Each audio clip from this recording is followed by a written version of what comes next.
Hello everyone, कैसे हैं आप सब and welcome to my channel plant pathology with Anika. आज की इस वीडियो में जो टॉपिक डिस्कस करेंगे वो है general characteristic of plant pathogenic bacteria. ये मुझसे किसी ने रिक्वेस्ट की थी, आप कि आप ही ये टॉपिक मुझे समझा दो, तो मैंने इस पर वीडियो बनाई थी, तो मैंने सोचा यहाँ पे भी शेयर कर दूँ आप लोग के साथ। वैसे तो आप लोगों को पता है अभी हमारा पंजाब वाला टॉपिक पूरा कवर नहीं हुआ, उसकी क्लासिफिकेशन चल रही है और अभी उसकी कुछ क्लासेस जो है ना रहती हैं, तो हम उनको डिटेल में डिस्कस करके फिर ही बैक्टीरिया पे आएंगे।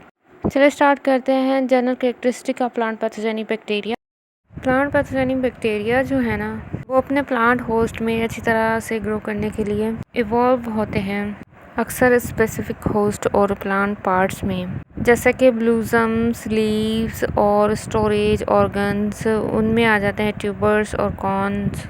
इन पैथोजन की जनरल कैरेक्टरिस्टिक्स में जो है ना, ये ज़्यादातर नॉन स्पोर्स फॉर्मिंग और रोड शेप के होते हैं और सिर्फ स्ट्रिप्टोमाइसीस की स्पीशीज़ जो है ना वो स्पोर्स बनाती हैं और वो फिलामेंटस होती हैं। प्लांट पैथोजेनिक बैक्टीरिया अपने सेल वॉल के स्ट्रक्चर पर डिपेंड करते हैं। ये ग्राम पॉजिटिव भी हो सकते हैं और ग्राम नेगेटिव भी हो सकते हैं, ठीक है। और ज़्यादातर प्लांट पैथोजेनिक बैक्टीरिया जो न्यूट्रिशनली नॉन फेस्टोजियस होते हैं और इनकी ग्रोथ टेम्परेचर जो है ना वो ऑप्टिमम अराउंड 23 to 28 सेल्सियस होता है। और कुछ पैथोजेंस जैसा कि रल्स्टोनिया सोलेनसीरम एंड बर्कहोल्डेरिया कैप्सिकाई 42 सेल्सियस पर भी ग्रो कर सकती हैं। Plant pathogenic bacteria strictly aerobic और फैकल्टेटिवली इनएरोबिक भी हो सकते हैं। और यहाँ पे एडिशनली मैं आप लोगों को बताती चलूँ एरोबिक और फैकल्टेटिव इनएरोबिक क्या है।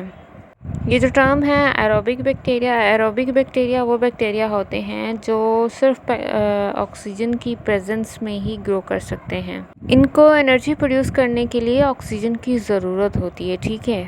और जो सेकेंड टर्म है फैकल्टेटिव एनारोबिक बैक्टीरिया वो बैक्टीरिया होते हैं जो ऑक्सीजन की प्रेजेंस या एब्सेंस में भी ग्रो कर सकते हैं। ये ऑक्सीजन ना भी हो तो भी ग्रो कर सकते हैं, लेकिन एनारोबिक बैक्टीरिया जो है ना ऑक्सीजन हो तो ज़्यादा बेहतर तरीके से ग्रो कर सकते हैं, ठीक है। प्लांट पैथोजेनिक अक्सर मैमेलियन पैथोजेन से अलग होते हैं क्योंकि ये इंटरसेलुलरली इन्फेक्ट करते हैं।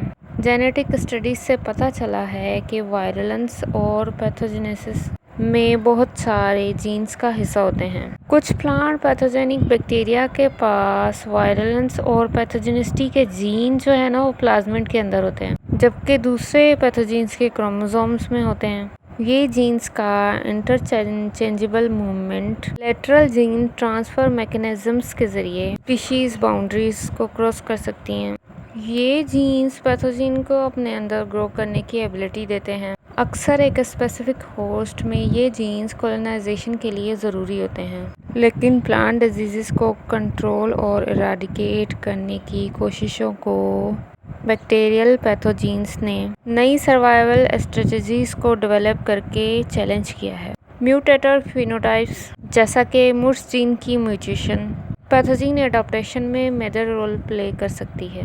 ये एलील म्यूटेशन और जेनेटिक रिकॉम्बिनेशन को इन्हांस करते हैं, जिससे एडाप्टेबिलिटी बढ़ती है। रिकॉम्बिनेशन इन्हांसमेंट ने जेनेटिक वेरिएबिलिटी को बढ़ाया है, जिससे बैक्टीरिया को अडॉप्ट होने में मदद मिलती है। म्यूटेशन एलील्स की अहमियत पैथोजेंस की एवोल्यूशन के लिए उनके लाइफस्टाइल से डायरेक्टली लिंक्ड है।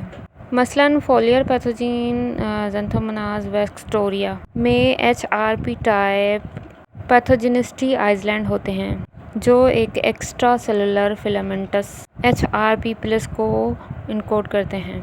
कंपैरेटिव सीक्वेंस एनालिसिस से पता चलता है कि HRP+ स्ट्रक्चर ने प्लांट डिफेंस सिस्टम से बचने के लिए एवोल्यूटरी एडाप्टेशन की है। समेशन में पैथोजेन की सक्सेसफुल कॉलोनाइजेशन होस्ट पर डिपेंड करती है, वो किस तरह से नोवल सर्वाइवल मैकेनिज्म डेवलप कर सकता है। Novel gene acquisition lateral gene transfer के जरिए पैथोजेंस की डेवलपमेंट के लिए एक पावरफुल मींस है। सेलेक्टिव म्यूटेशनल इवेंट्स के जरिए नोवल और फंक्शनल जीन की जनरेशन, जिनके प्रोडक्ट सक्सेसफुल कॉलोनाइजेशन को इन्हांस करते हैं और पैथोजेन की फिटनेस को भी फैसिलिटेट कर सकते हैं। चाहे मैकेनिज्म्स कुछ भी हो, जेनेटिक चेंजेस जो पैथोजेन की सर्वाइवल के लिए एडवांटेजेस होते हैं। सिलेक्शन प्रेशर्स के अंदर होते हैं जो पैथोजेंस पर अप्लाइड कंट्रोल मेजर्स के ज़रिए फार्मिंग प्रैक्टिसेस में इम्प्लीमेंट किए जाते हैं। इसका मतलब है कि पैथोजन अपने सर्वाइवल के लिए जेनेटिक चेंजेस कर सकता है, ठीक है, जो उन्हें फार्मिंग प्रैक्टिसेस में इम्प्लीमेंट किए गए कंट्रोल मेजर से बचने में मदद करते हैं। ये जेनेटिक चेंजेस उनकी फिटनेस को बढ़ाते हैं और सक्सेसफुल कॉलोनाइजेशंस को इन्हांस करते हैं, ठीक है। That's all for today. उम्मीद है आप लोगों को ये लेक्चर समझ आया होगा। अगर कोई बात समझ नहीं आई तो कमेंट बॉक्स में क्वेश्चन पूछ सकते हैं। Thanks for watching. Like, comment और सब्सक्राइब करना ना भूलें। अपना ख्याल रखें। अल्लाह हाफिज़।